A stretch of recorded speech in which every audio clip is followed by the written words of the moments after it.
Hello students, my name is Shashi Sinha. Today I will teach you about real number. तो आइए students, real numbers के बारे में आज आप लोगों को मैं कुछ इंपॉर्टेंट टॉपिक्स डील करूंगा। इस टॉपिक्स में मेनली आपको रेशनल और इरेशनल नंबर से रिलेटेड कुछ इंपॉर्टेंट थ्योरी बताऊंगा, जिससे आप किसी भी रेशनल नंबर को देख के विदाउट डिवाइड किए हुए बता सकते हैं कि वो टर्मिनेटिंग होगा या नॉन टर्मिनेटिंग रिपीटिंग डेसिमल होगा। ठीक है, तो जैसा कि आप जानते हैं स्टूडेंट्स, रियल नंबर किसको कहते हैं? रियल नंबर्स किसको कहते हैं? तो rational numbers and together with irrational numbers are called real numbers. आप रियल नंबर किसको बोलेंगे स्टूडेंट्स? तो रेशनल नंबर टुगेदर विथ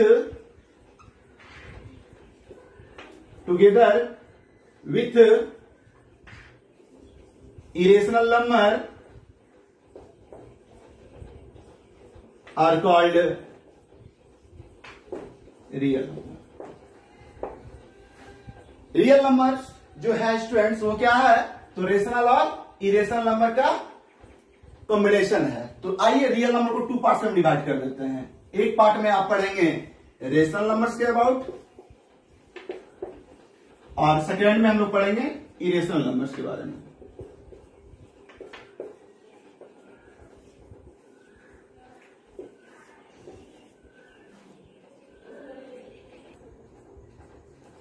हाँ, तो स्टूडेंट्स, तो रियल नंबर्स को मैंने दो पार्ट में डिवाइड किया, एक रेशनल है और दूसरा क्या है? इरेशनल है। तो एट फर्स्ट में रेशनल नंबर के बारे में जानते हैं कि रेशनल नंबर किसको कहते हैं। तो the number of the form of p by q where p and q are integers and q is not equal to, is called क्या होगा स्टूडेंट्स? रियल नंबर्स होगा। ठीक है, सॉरी रेशनल नंबर्स होगा। तो रेशनल नंबर का example मैं दे दूं एक दो को। ठीक है, एग्जांपल आपका क्या है? फॉर एग्जांपल जीरो आपका क्या है स्टूडेंट्स? एक रेशनल नंबर है। 1 आपका क्या? एक रेशनल नंबर है। 2 आपका क्या? रेशनल नंबर है। यानी जितने भी पॉजिटिव इंटीजर्स या नेगेटिव इंटीजर्स हो स्टूडेंट्स, वो सारे के सारे क्या है? आपके रेशनल नंबर है। ठीक है, और p by q के फॉर्म में जैसे आप 3/5 भी लिख सकते हैं, ये भी p by q के फॉर्म में है। 22/7 ये भी आपका p by q के फॉर्म में है। 2/1 ये भी आपका p by q के फॉर्म में है। 1/1 ये भी आपका p by q के फॉर्म में है और 0 भी आपका p by q के फॉर्म में है। 0 क्या रहेगा स्टूडेंट्स? 1। और कंडीशन के अकॉर्डिंग कहता है कि the number of the form p by q where p and q are integers, बिल्कुल सारा इंटीजर्स है, and q is not equal to क्या स्टूडेंट? 0। अगर q का वैल्यू डिनोमिनेटर का वैल्यू 0 को इक्वल नहीं होगा तो सारे के सारे नंबर्स क्या कहलाएंगे? आपका रेशनल नंबर कहलाएंगे, एक्सेट्रा। और भी बहुत सारा नंबर्स आप लिख सकते हैं स्टूडेंट, ये सारे के सारे क्या आपके रेशनल नंबर है। अनदर इरेशनल नंबर्स के बारे में जानते हैं। तो ध्यान दीजिए, जो नंबर रेशनल है उसके अलावा जो नंबर रेस्ट बच गया स्टूडेंट्स, वो सारे के सारे क्या होंगे? इरेशनल नंबर होंगे। तो the number which are not rational is called irrational number. यानी जो नंबर रेशनल नहीं है स्टूडेंट्स, जिस नंबर को आप रेशनल नंबर नहीं बोलेंगे, आप उस नंबर को क्या बोलेंगे? फिर इरेशनल नंबर बोलेंगे। क्या बोलेंगे आप? Irrational number. तो आइए अब मेनली हमको इस टॉपिक्स में कवर करना है decimal representation of rational number. क्या करना है cover? Decimal representation of rational number. तो रेशनल नंबर का डेसिमल रिप्रेजेंटेशन टू टाइप्स का होता है। At first terminating decimal and second क्या होता है students? Non terminating decimal. It is a very very important question, यही से क्रिएट होगा स्टूडेंट्स आपका।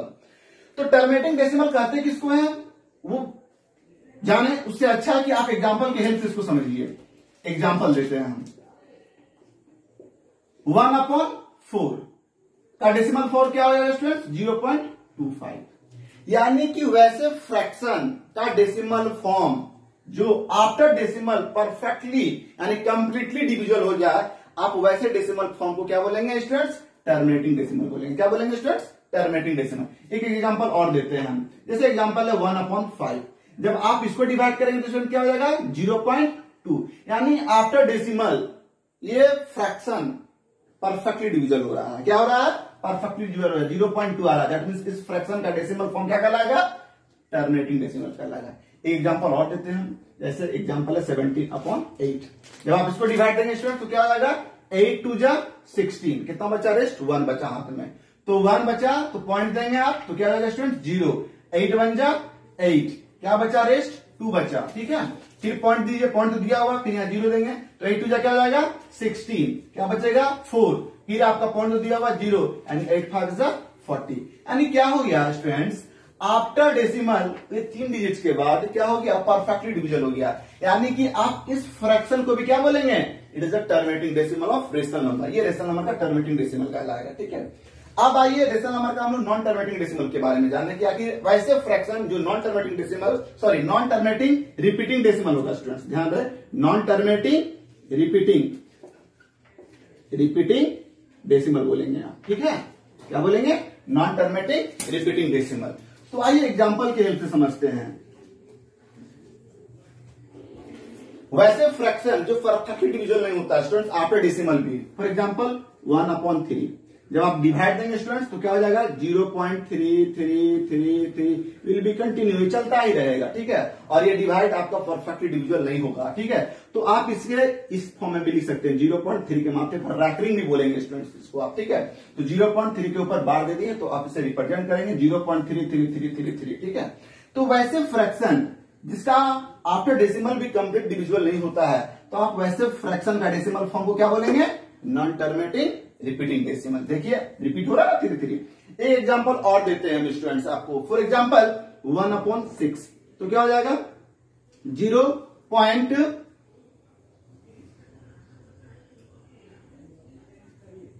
अच्छा एक दूसरा एग्जांपल देते हैं, फॉर एग्जांपल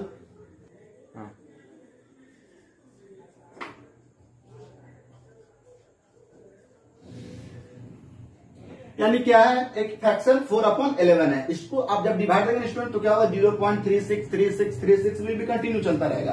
तो क्या देख रहे हैं यहाँ पर 36, ये 2 डिजिट जो है ना बार बार रिपीट हो रहा है, दैट मींस रिपीटिंग डेसिमल कहलाएंगे। क्या कहलाएगा, नॉन टर्मिनेटिंग, टर्मिनेटिंग नहीं है बट है क्या, ये रिपीटिंग डेसिमल है, जिसको आप इस फॉर्म में लिखेंगे 0.36 के ऊपर रैकरिंग देंगे। ठीक है, यानी वैसे फ्रैक्शन स्टूडेंट जो उसका आफ्टर डेसिमल परफेक्टली डिविजिबल नहीं होता हो, वैसे फ्रैक्शन को डेसिमल फॉर्म क्या कहलाएगा, नॉन टर्मिनेटिंग रिपीटिंग डेसिमल। अब आइए इरेशनल नंबर के बारे में जाने। इरेशनल नंबर का डिफरेंशियल मैं बता दिया हूं स्टूडेंट, इसका भी डेसिमल फॉर्म क्या होता है, the decimal form of irrational number in non terminating and non repeating, यानी वैसा डेसिमल फॉर्म जो ना ही टर्मिनेट होता हो ना ही रिपीट होता हो, वैसे फॉर्म को क्या बोलेंगे, वैसे डेसिमल फॉर्म को क्या बोलेंगे स्टूडेंट्स, आप इरेशनल नंबर बोलेंगे। आप एग्जाम्पल की हेल्प से समझिए, बड़ा सिंपल एग्जाम्पल होगा स्टूडेंट्स आपका, पाई। आप सोच रहे होंगे स्टूडेंट्स पाई का तो वैल्यू 22/7 है, it is the rational number, but sir irrational number में क्यों लिख रहे हैं, क्योंकि स्टूडेंट्स पाई का जो एग्जैक्ट वैल्यू होता है ना वो 3.14987523 इस तरह से बिल भी कंटिन्यू चलता जा रहा है स्टूडेंट्स। तो ध्यान दीजिए हम क्या बोले कि आफ्टर डेसिमल वो ना ही टर्मिनेट होता हो और ना ही रिपीट होता हो, ये ना ही टर्मिनेट हो रहा, ना ही ये इंड हो रहा आफ्टर डेसिमल और ना ही ये टर्मिनेट हो रहा है, ये बिल भी कंटिन्यू चलता जा रहा है, यानी कभी 9 आता, कभी 8 आता, कभी 7 आ रहा, 4 आ रहा, 2 आ रहा, 3 आ रहा, बिल भी कंटिन्यू चलता जा रहा है, ये डिवाइड ये खत्म होने वाला है ही नहीं। इसीलिए ऐसे डेसिमल फॉर्म को क्या बोलेंगे आप, non terminating and non repeating. और non terminating and non repeating decimal किसको रिप्रेजेंट करता है स्टूडेंट्स, इरेशनल नंबर को रिप्रेजेंट करता है। ठीक है, इसलिए अगर कोई पूछे कि पाई रेशनल है या इरेशनल तो आप बोलेंगे पाई इरेशनल है, बट अगर पाई का वैल्यू 22/7 लिख के कोई पूछे कि ये रेशनल है या इरेशनल, उस कंडीशन में आप क्या बोलेंगे स्टूडेंट्स, रेशनल नंबर है ये।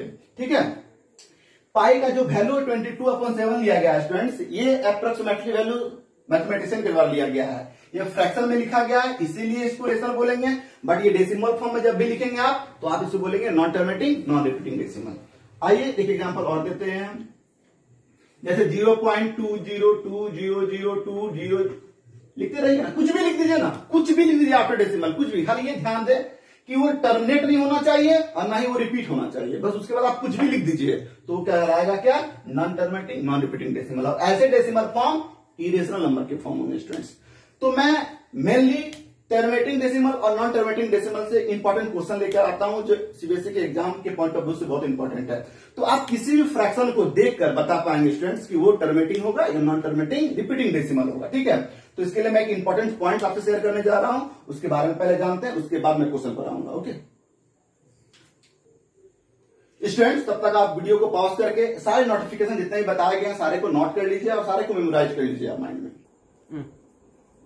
तो हेलो स्टूडेंट्स, ऑब्जर्वेशंस जाने एट फर्स्ट। तो let x equal to p/q is a rational number. x आपका क्या है, एक रेशनल नंबर है जो p/q के फॉर्म में है। ठीक है, where p and q are coprime, जहां p एंड q क्या होना चाहिए स्टूडेंट्स, को प्राइम नंबर होना चाहिए। तो कोप्राइम नंबर्स कहते हैं किसको है, a set of numbers having no common factor other than 1, यानी कि वैसे नंबर्स जिसका कॉमन फैक्टर 1 हो, वैसे नंबर्स के सेट को आप क्या बोलेंगे स्टूडेंट्स, कोप्राइम नंबर्स।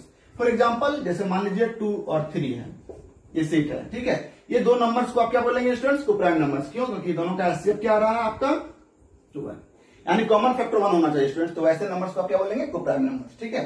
तो पी बाय क्यू उसी फॉर्म में होना चाहिए, यानी एट फर्स्ट आप करेंगे क्या, कोई भी अगर रेशनल नंबर हो आपके पास तो एट फर्स्ट उसको काट के यानी डिवाइड करके सिंपलेस्ट फॉर्म में कन्वर्ट कर लेंगे, वो सिंपलेस्ट फॉर्म आपका बन जाएगा कोप्राइम नंबर्स, ठीक है। If the prime factorisation of q are, ठीक है, यानी करेंगे क्या, आप क्यू का प्राइम फैक्टर करेंगे, किसका प्राइम फैक्टर करेंगे, क्यू का।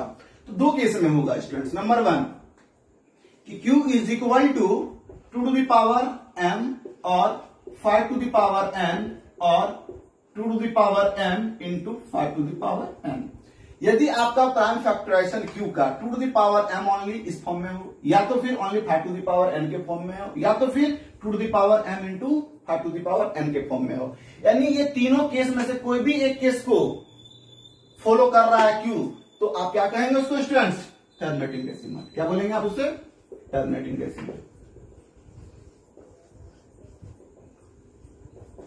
Where m and n are integers, जहां पर आपका m और n क्या होगा स्टूडेंट्स, इंटीजर्स होगा, ठीक है। नंबर 2 कि q is not equal to 2 to the power m और 5 टू द पावर n और 2 to the power m into 5 to the power n। कहने का मतलब मेरा ये स्टूडेंट साफ साफ कि अगर Q का प्राइम फैक्टराइजेशन इस फॉर्म में नहीं हो और अनदर कोई फॉर्म में हो, वही हम लिख रहे हैं सेकंड केस में कि Q is not equal to इतना, अगर इस फॉर्म में नहीं है तो 110% उस रेशनल नंबर का जो डेसिमल फॉर्म होगा वो क्या होगा, नॉन टर्मिनेटिंग होगा, नॉन टर्मिनेटिंग रिपीटिंग डेसिमल होगा स्टूडेंट्स। क्या होगा, नॉन टर्मिनेटिंग तो होगा बट होगा क्या, रिपीटिंग डेसिमल होगा वो, ठीक है। तो आइए मैं कुछ क्वेश्चन लेकर आता हूं जो आपको चेकअप करना है, चेक करना है कि वो फ्रैक्शन जो है आपका वो टर्मिनेटिंग है या फिर नॉन टर्मिनेटिंग है। आइए तो क्वेश्चन है students, which of the following rational number having a terminating decimal expansion. आपका ये क्वेश्चन है, ये 4 ऑप्शन होंगे एग्जाम में, ठीक है। आपको बताना है कि इनमें से कौन सा एक फ्रैक्शन टर्मिनेटिंग डेसिमल एक्सपेंशन को रिप्रेजेंट करता है, ठीक है। तो आइए जैसा कि हम बताए थे दो कंडीशन कि अगर q का prime factorisation 2 to the power m और नहीं तो 5 to the power n, otherwise 2 to the power m into 5 to the power n के फॉर्म में हो डिनोमिनेटर, तो वो रेशनल नंबर टर्मिनेटिंग डेसिमल को रिप्रेजेंट करेगा, ठीक है। तो ऑप्शन को छोड़िए एट फर्स्ट, तो ये 2 टू द पावर 2 है इंटू 5 टू द पावर 2 है इंटू 7 टू द पावर 2 है, यानी हम क्या बोले थे 2 के साथ अगर होगा कोई तो क्या होगा, 5 होगा स्टूडेंट, 7 नहीं हो सकता है। तो ध्यान दीजिए एक साथ ये भी बातें कि 7 टू द पावर कभी कभी 2 जो है स्टूडेंट 49, ये कभी कभी 129 के साथ डिवाइड हो जाएगा, ठीक है। तो ध्यान दीजिए यहां डिवाइड होने वाला नहीं है, 129 7 से डिवाइड नहीं होने वाला, क्योंकि 7 टू द पावर 2 को आप 7 इंटू 7 लिखेंगे ना, 7 से कटेगा नहीं कटेगा। इसका मतलब ये जो है denominator 2 to the power not equal to है 2 टू द पावर m और 5 टू द पावर n और 2 to the power m into 5 to the power n के फॉर्म में नहीं है। नहीं होने के कारण ये क्या होगा स्टूडेंट्स, आपका नॉन टर्मिनेटिंग रिपीटिंग डेसिमल होगा। आपको वैसा रेशनल नंबर ढूंढना है जो टर्मिनेटिंग डेसिमल को बताए, ठीक है। तो थोड़ा सा इसको भी चेक कर लीजिए फटाक से, 7 से 7 1 जा 7 7 1 जा 7, पहले काट लीजिए इसको, डिवाइड कर लीजिए, क्योंकि सबसे स्मॉलेस्ट फॉर्म क्या कहलाएगा, आपको प्राइम नंबर्स कहलाएगा, ठीक है। तो 7 3 जा 21 0 31 में कटिएगा, ठीक है। और 11 है नीचे 30 है, 30 का प्राइम फैक्टराइजेशन कीजिए तो क्या आएगा, 2 से 15 फिर 3 से 5, यानी 2 इंटू 3 इंटू क्या है स्टूडेंट्स 5 आया।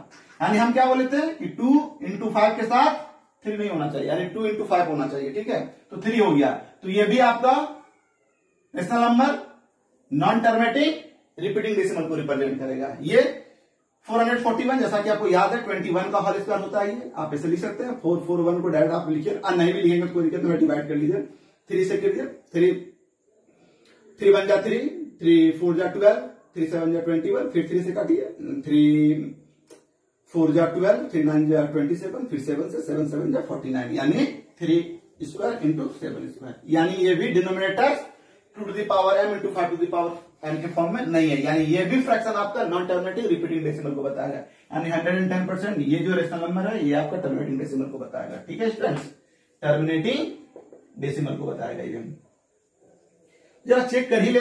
ठीक है, तो 1600 का प्राइम फैक्टर कीजिए आप एट फर्स्ट। ठीक है, तो अगर कटता है तो पहले काट दीजिए स्टूडेंट्स। ठीक है, 5 से काटिए तो इसको 5 3 जा 15 और 5 से इसको भी काटिए तो क्या जाएगा 5 3 जा 15, 1 बचा, 5 2 जा 10, 0, 320। अब तो नहीं कटेगा, अब 320 का ट्रांसपोर्टेशन कीजिए। किसे करेंगे, अब 2 से कीजिए तो 2 1 जा 2, 2 6 जा 12, 0। ठीक है, फिर 2 से 80 बार में, फिर 2 से 40 बार में, फिर 2 से 20 बार में, फिर 2 से 10 बार में, फिर 2 से 5 बार में। यानी आप क्या देख रहे हैं स्टूडेंट्स कि 320 का जो ट्रांसपोर्टेशन है डिनोमिनेटर का वो 2 टू द पावर 6 इंटू क्या है 5 के फॉर्म में आया। मैंने क्या बोला था, किसी भी फ्रैक्शन का डिनोमिनेटर 2 टू द पावर 5 के form, sorry 2 to the power m के फॉर्म में हो तो टर्मिनेटिंग होगा, otherwise 5 to the power n के फॉर्म में हो तो टर्मिनेटिंग होगा, अदरवाइज अगर होगा 2 के साथ तो कौन होगा 5 होगा। अगर ये दोनों 2 इंटू 5 के फॉर्म में है तो ये आपका कहलाएगा टर्मिनेटिंग डेसिमल कहलाएगा। ठीक है स्टूडेंट्स, चलिए ये आपका ऑप्शन सी राइट आंसर होगा। अब आइए नेक्स्ट क्वेश्चन।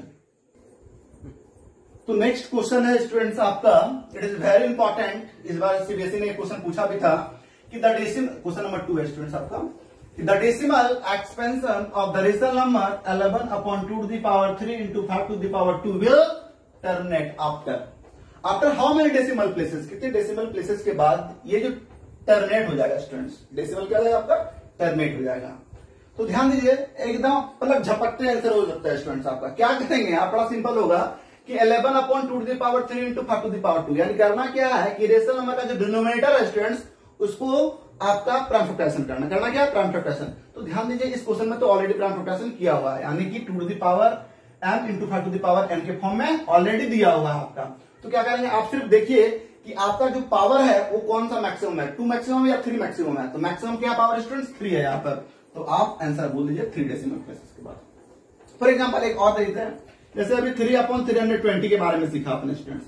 अगर ये क्वेश्चन आता इसका डेसिमल के बारे में पूछता आपसे तो इसका डेसिमल कैसे आप फाइंड करते हो, तो एट फर्स्ट 320 का आप प्राइम फैक्टराइजेशन करेंगे तो क्या आएगा prime factorisation 3 upon 2 to the power 6 into 5। जैसा कि अभी आपने वीडियो में देखा कि मैंने 320 का प्राइम फैक्टराइजेशन किया था तो 2 टू द पावर 6 इंटू 5 आया था। तो मैक्सिमम पावर यहाँ पर क्या है स्टूडेंट्स, तो 6 है। तो आंसर क्या आ जाएगा 6 डेसिमल प्लेसेस। कितना आ जाएगा स्टूडेंट्स 6 डेसिमल प्लेसेस हो जाएगा। ठीक है, ये कैसे हो रहा है स्टूडेंट, चलिए इसके बारे में हम आपको बताते हैं वीडियो में। ठीक है, अगर क्वेश्चन कहा देता है स्टूडेंट्स ऑप्शन ना होकर अगर फाइंड करने बोल देता है, we terminate after how many decimal places, अगर फाइंड आउट करने बोलता तो आप कैसे फाइंड करते हैं, विदाउट एक्चुअल डिवीजन, बिना डिवाइड किए हुए, एक्चुअल डिवाइड किए हुए। तो आप क्या करेंगे solution 11 upon 2 to the power 3 into 5 to the power 2 है। ठीक है, तो 11 upon 2 to the power 3 into 5 to the power 2 into आप डिनोमिनेटर और न्यूमरेटर से मल्टीप्लाई करेंगे, सॉरी न्यूमरेटर एंड डिनोमिनेटर को मल्टीप्लाई करेंगे। किससे मल्टीप्लाई करेंगे स्टूडेंट 5 से डिनोमिनेटर को भी मल्टीप्लाई किया, 5 से न्यूमरेटर को भी मल्टीप्लाई किया। ऐसा क्यों स्टूडेंट्स, ठीक है, तो ध्यान दीजिए, क्या ध्यान देना आपको कि यहाँ 2 टू द पावर 3 है तो यहाँ भी हम 5 टू द पावर 3 बनाते हैं। क्या बनाते हैं इसको 5 टू द पावर 3। ऐसा क्यों स्टूडेंट्स, तो ध्यान दीजिए एक एक्सपोनेंट ऑफ पावर का रूल्स जानते हैं आप, x to the power m into y to the power m is equal to x into y to the power m। यानी कि अगर पावर सेम हो और बेस इंटू में हो तो दोनों को आप इंटू कर सकते हैं स्टूडेंट। ठीक है, तो ये दोनों को इंटू करने के लिए हम क्या कर रहे हैं, पावर को सेम कर रहे हैं। तो यहाँ 2 टू द पावर 3 है तो यहाँ 5 टू द पावर 2 है, तो नीचे क्या किया 5 से मल्टीप्लाई किए।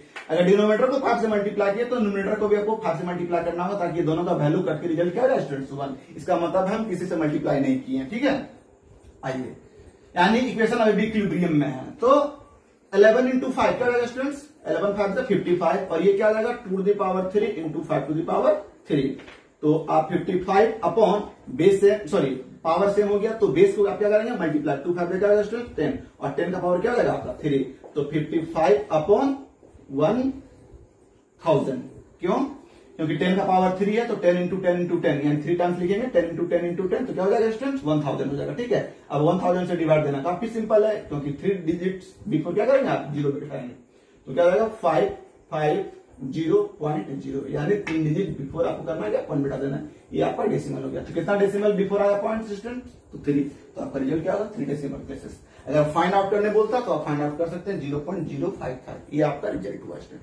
तो इस तरह से रिलेटेड आप क्वेश्चन बनाइए, कोई भी प्रॉब्लम्स हो कमेंट बॉक्स में कमेंट कीजिए कि सर ये प्रॉब्लम्स हो रहा, तो मैं इससे रिलेटेड फिर नेक्स्ट वीडियो आपको बनाऊंगा। ठीक है, तब तक के लिए बाय स्टूडेंट्स।